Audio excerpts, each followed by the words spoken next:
Vamos agora à aula 16.2. 16 se refere ao tema movimento circular.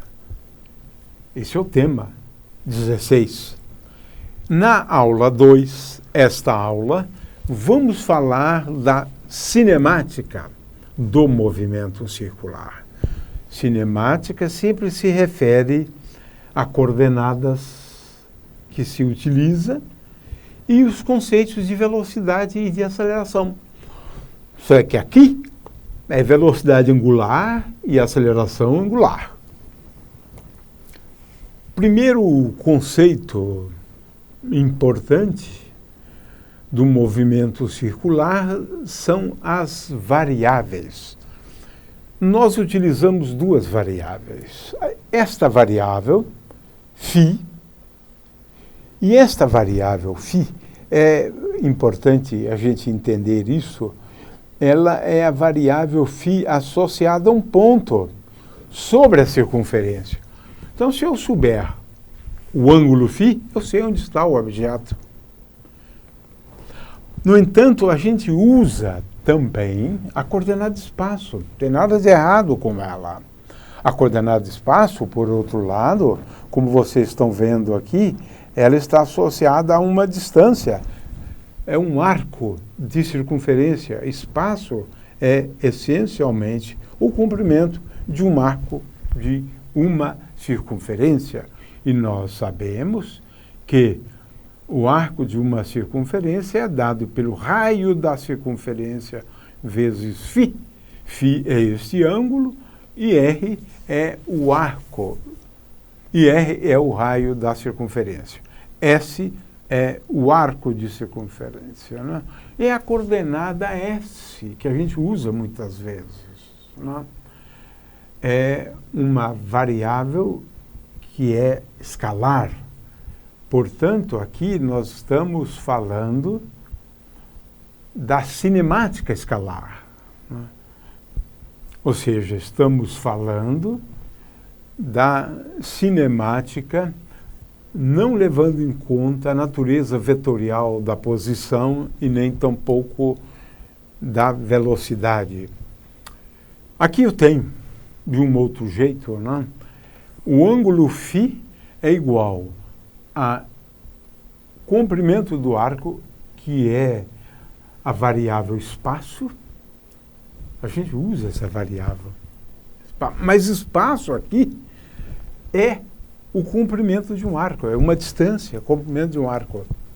Então, φ é igual a S dividido por R, ou como eu escrevi antes, né? S igual a R vezes φ. Aliás, essa aqui é a definição do ângulo em radianos. Aqui a gente usa o ângulo medido em radianos. Se você souber o ângulo em graus, é fácil passar para unidade radianos, né? O fato é que aqui nós adotamos como unidade de ângulo essa unidade denominada radiano. Radiano. Temos duas formas de medir ângulos. Em primeiro lugar, esta aqui, onde a gente mede um ângulo em graus, de forma que aqui, por exemplo, a gente pode observar, né, que temos um ângulo de 10 graus, aí, 10 graus, um ângulo de 30 graus, um ângulo de 70 graus, né, um ângulo de 130 graus, um ângulo de 160 e um ângulo de 180 graus. Com o transferidor, né, a gente mede ângulos. Podemos usar também o radiano. Como é que a gente define um radiano?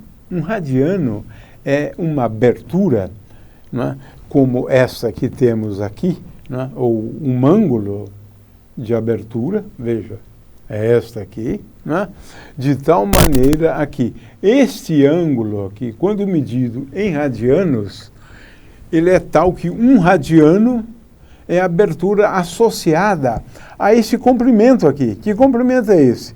Esse comprimento, S, é igual ao raio. R, S igual ao raio.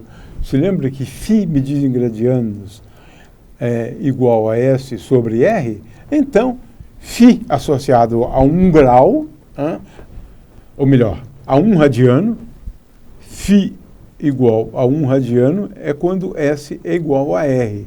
Eu tenho aqui, então, R sobre R. Portanto, o ângulo medido em radianos, né, essa unidade radiano é definida dessa maneira. É a abertura, né, é a abertura tal que esse arco aqui é igual ao raio, né? O raio da circunferência. A circunferência toda, não é difícil verificar isto, ela tem 2π radianos. 2π radianos. Por que isso? Porque o comprimento da circunferência, o perímetro da circunferência, é 2 vezes π vezes r. Então, se eu dividir isso aqui por r, eu tenho o ângulo associado a toda a circunferência, né? Φ, que é igual a 2π, 2π radianos. Então, a circunferência toda tem 2π radianos. E tem 360 graus, porque a unidade grau corresponde a isto. Ou seja, eu considero a circunferência toda, veja, a circunferência toda, e a circunferência toda eu divido em 360 partes, né? 360 partes. E cada divisãozinha desta, né, digamos que eu esteja aqui querendo representar, né, aqui 1 sobre 360, seria assim, bem pouquinho. Esse seria 1 grau, aproximadamente, né? Muito bem. Então, quais são as variáveis que eu uso no movimento circular, né? As variáveis, ou a variável é uma só, que é o ângulo. Esse ângulo aqui, no movimento circular, ele varia em função do tempo. Φ é função do tempo. E é a única variável. A outra não é uma variável, né? É o raio, né? É uma grandeza que também aparece na descrição do movimento quando eu uso a coordenada espaço. Por quê? A coordenada espaço está bem claro aqui nesta expressão, né? Espaço como função do tempo é igual ao ângulo φ como função do tempo medido em radianos vezes o raio da circunferência. Então, o espaço,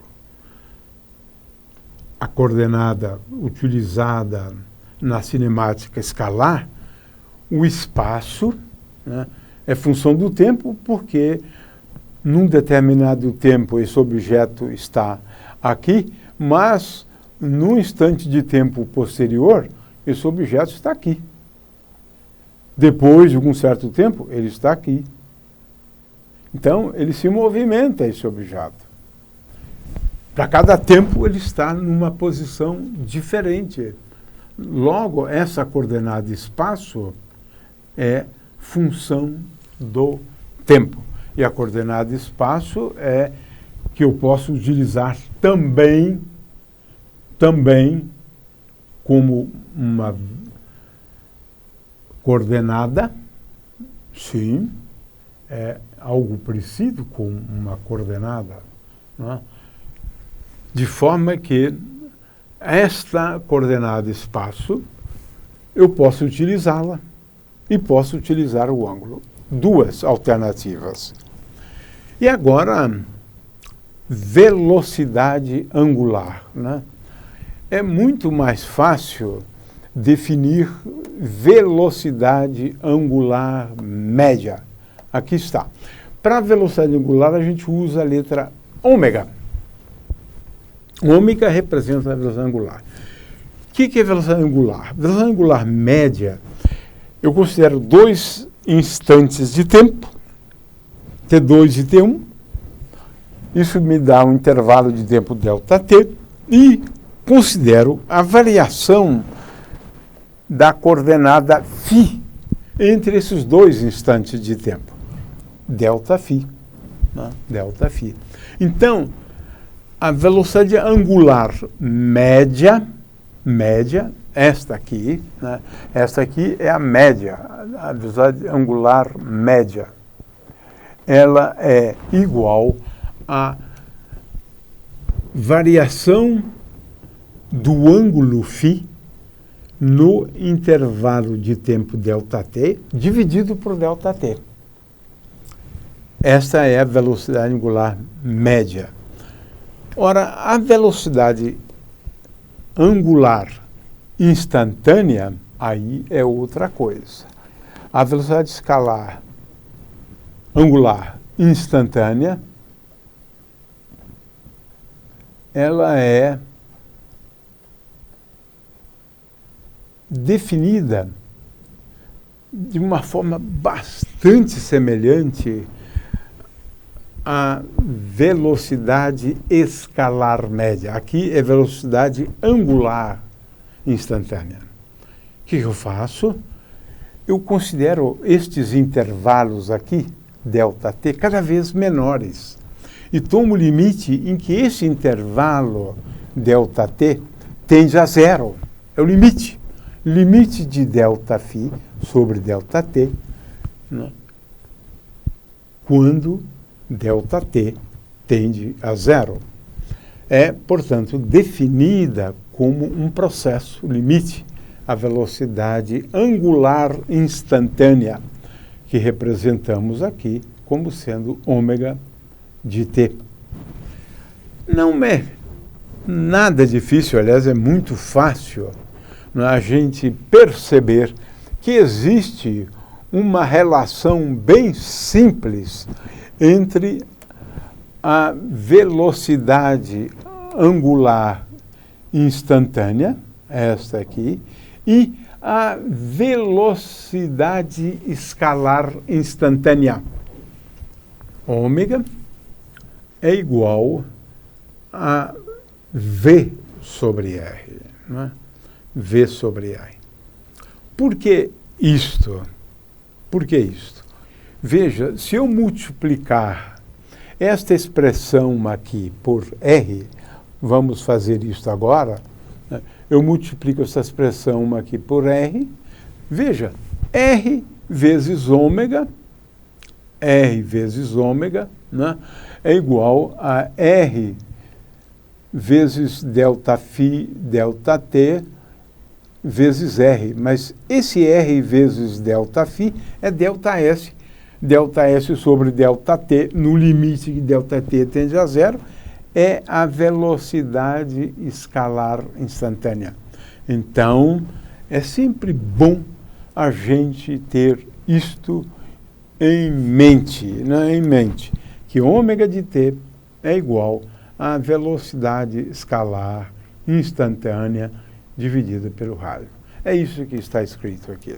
E é isso que é sempre bom a gente lembrar. Finalmente, como é que definimos a aceleração escalar instantânea para a qual utilizamos a letra alfa? Uma letra grega, né? Alfa indica a aceleração angular. Como é que a gente faz? No intervalo de tempo ΔT, se houve, né? Porque se não houver, também não existe aceleração. Não existe aceleração. Só acontece aceleração se no intervalo de tempo ΔT houver uma variação da velocidade angular. Aí dizemos que o objeto tem uma aceleração angular se ômega variar com o tempo, né? Ora, começamos definindo a aceleração angular média, primeiro, né? Vamos lembrar isso. Em primeiro lugar, a aceleração angular média. Essa é a primeira. Como é que eu faço? Eu considero a variação da velocidade angular num intervalo de tempo ΔT e divido essa variação pelo intervalo de tempo. Isto me dá a aceleração angular média. Tenho também aqui a aceleração angular dita instantânea. Como eu faço? É um processo limite. Eu considero o intervalo de tempo ΔT cada vez menor. Veja, ΔT aqui, cada vez menor. E agora tomo o limite de ΔT quando ΔT tende a zero.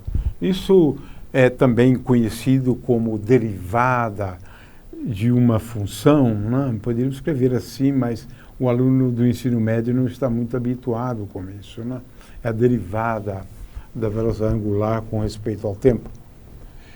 Finalmente, quero lembrar uma relação também que pode ser útil para a gente passar de uma variável para outra, né?